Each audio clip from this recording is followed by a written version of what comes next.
Most engines are limited by the air they can breathe.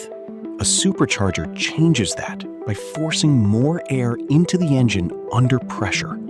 More air means more fuel, more combustion, and more power. The engine is no longer breathing naturally. It is being fed. The supercharger has been around for more than a century.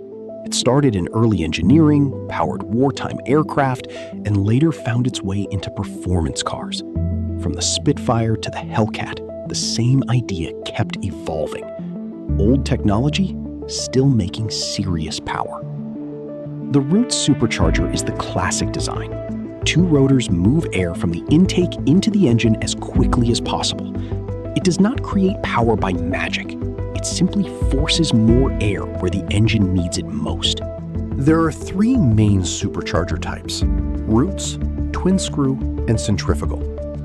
The Roots is instant and aggressive. The twin screw is smoother and more efficient.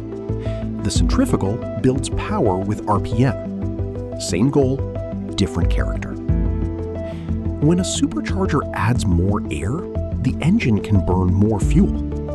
That creates a stronger combustion event and more torque. In simple terms, the engine behaves like a much larger one. The displacement stays the same, but the breathing changes. Nothing in engineering is free. A supercharger gives you more power, but it also takes power to run itself and adds heat that must be controlled. That is why intercooling matters. If this breakdown is helping, subscribe, like, share, and comment your favorite supercharged car. I read every comment. A turbocharger uses exhaust energy. A supercharger uses engine power. The turbo is more efficient, but the supercharger responds instantly. That instant response is why drag racers love it. Some of the best supercharged cars in the world came from the US and the UK. The Hellcat brought brutal American power.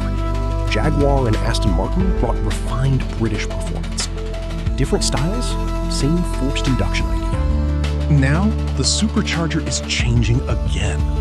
Electric superchargers remove the belt, reduce the lag, and cut the parasitic loss. They deliver boost only when needed. A very old idea is getting a modern reset. The supercharger survived because it solves a real problem very well. Instant power, strong torque, and no waiting for boost. From the earliest engines to the newest hybrids, the principle still works. Subscribe to Lamisi Down for more engineering explained simply.